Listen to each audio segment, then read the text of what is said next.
Mahalagang panatilingin ang kalinisan nito dahil dito nakasalalay ang ating kalusugan.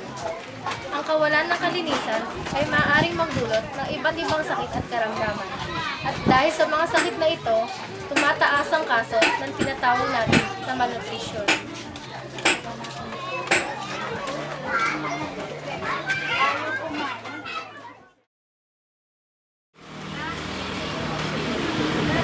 Bakit daw? Ayan, magandang hapon po. Ngayon ay nandito tayo sa Barangay Hall ng Alima upang magtanong o kumuha ng impormasyon tungkol sa nasabing kaso ng malnutrition dito sa lugar nila. Tara, pasok tayo. Wala din si Michael eh.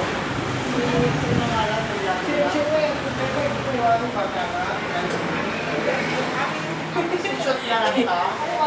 Apo, magandang hapon po. Ayan. Magtatanong lang po kami tungkol sa Pasok ako yan. Wala ko. Una, sapat po ba ang pondo ng barangay para matugunan ang mga kailangan sa sektor ng pakalusugan? Oo naman, sa medicine, sapat din naman kasi every 6 months, nabili din naman si Kapitan ng medicine para sa barangay ng Alima. Okay. So sa isang linggo po ba, gaano po karami ang pumupunta dito sa health center upang magpakonsulta? Marami din, isa mga 20, 40, depende sa araw yun, kasi may araw kami. Ang araw ng Lunes, ginagawa ng check-up ng mga buntis, Martes, mga 40s, yung mga indigent. Tapos pag Merkules, bakuna kami. Pag Huwebes, 40s pa rin, tapos yung mga buntis pa rin, kailangan bumalik sila, tapos pag Friday, ganun din. Okay. So, kung ganun po, so kompleto po yung mga gamot at saka mga kagamitan dito. Kompleto naman. Ano po yung kulang nyo dito sa barangay? Yung ambulance nga, tapos yung mga medicine, na kailangan ng mga bata. Pero kapag may mga pupunta po dito mga pasyente, may doktor po ba? O kayo po yung Nire-refer namin sa main, sa poblasyon. So, may mga programa po ba kayong ginagawa para mabawasan yung kaso ng malnutrition dito?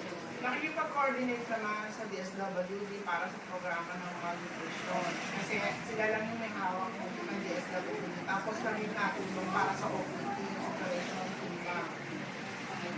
So, yung last question po namin, so, ano po yung may papayo nyo sa mga tao para maiwasan yung pagiging malnourished? Dapat habang buntis pa lang ang nanay, masustansya na kinakain at bawal ang manililyo, uminom ng alak. At kailangan lagi, lahat ng sinasabi ng midwife o ng doktor ay kailangan sundin. So, yun lang po. So, maraming salamat. Okay. Ang malnutrisyon ay isang palansak na kataga sa kondisyong medikal na sanhi ng kakulangan sa nutrisyon. Ang mga malnourished na tao ay walang sapat na kalorya sa kanilang pagkain o kumakain, ngunit kulang sa kanilang protina, bitamina o mineral. Sa isang pag-aaral, tinatayang may 16 milyong Pilipino ang undernourished mula 2011 hanggang 2013.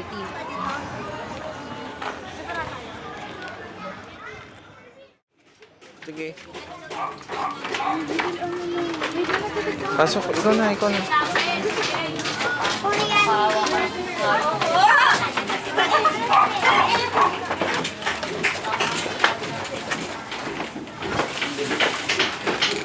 Nagising na kasi si Uwag kay sabi ni Lima, tumuko mo. Bakit?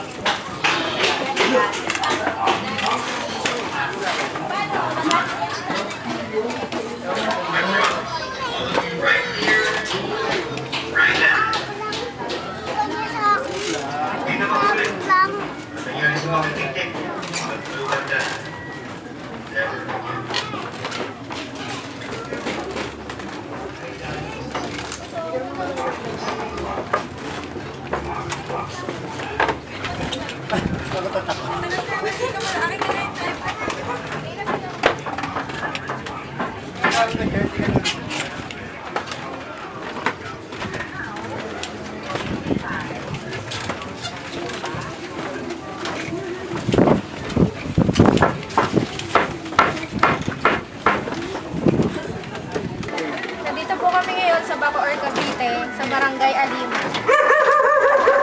So, kung nakikita niyo po yung mga dinadaanan namin, yan yung tinatawag nila na gantungan. medyo butas-butas, delikado. Kaya doble ingat. Bali, naghahanap po kami ng pamilya na kapagtatanungan namin tungkol sa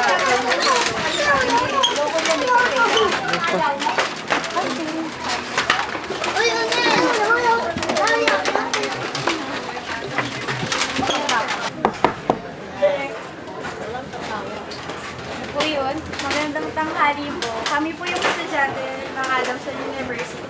Nandito po kami para magtanong tungkol sa kalusugan dito sa inyong lugar. Sige, pasok. Salamat. Thank you, ate.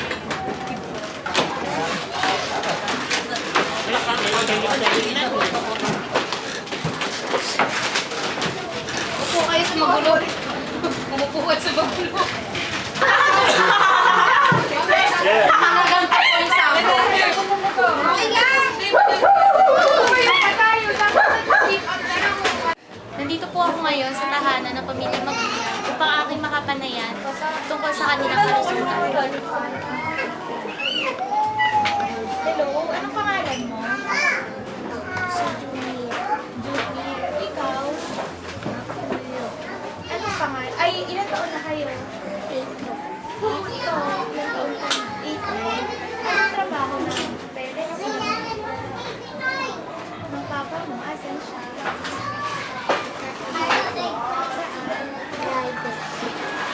Ano po tayo? Sa bahay daw, nag-alala.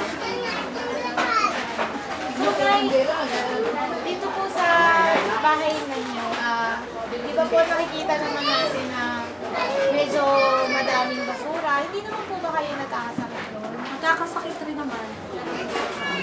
Pero ano po kaya mas masakit ng mga bata? Pagka po ganun, pupunta po ba kayo sa health center? Oo. Sa center na Lima. Pero pagka pupunta kayo doon, okay naman po ba yung treatment sa inyo? Okay naman. Hindi naman po sila nakakabayad. Hindi naman. Kasi, kayo, paano po kayo na, ano po yung mga hinahagdan nyo dahil sa buhay?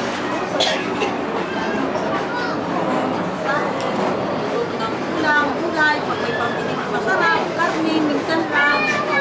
Kumakain naman po ba kayo ng gulay? Ano po yung kumakain?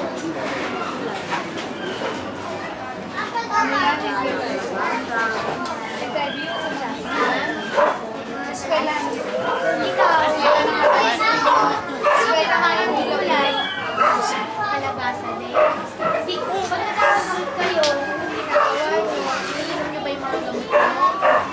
Oo. Kasi sa mga po sila nung dito, hindi ko sila. Di ba pag hindi ko sila bakit naman po ba kayo naiinom?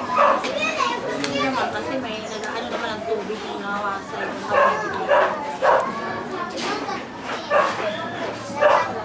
Ay, Nay, maraming salamat po sa inyo na makalaking tulong po ito para sa ginagawa ng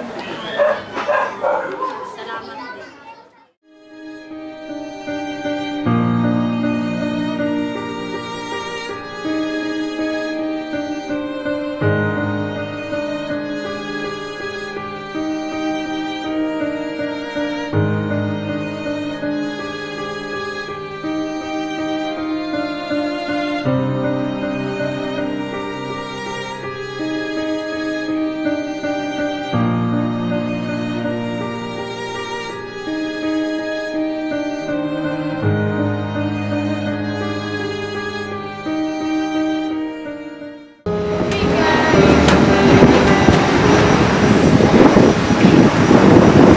Alam nating lahat na isa sa pangunahing dahilan ng malnutrisyon ay ang kahirapan. Ngunit dapat din natin isaalang-alang na ang maruming kapaligiran ay isa rin dahilan. Lubhang mahalaga ang kalinisan para maiwasan ang mga ito.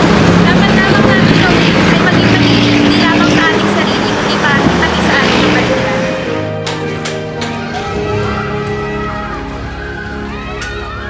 Ate, ano pong pangalan niyo? Sa tingin niyo po, ano po ang maaaring maging solusyon sa lumalaganap na malnutrisyon sa ating bansa? Sa opinion ko, para matigil na to, kailangan yung mga bata kumakain ng wasto, napapainom sila ng tamang vitamins, tapos kailangan yung pagkain nila sa oras.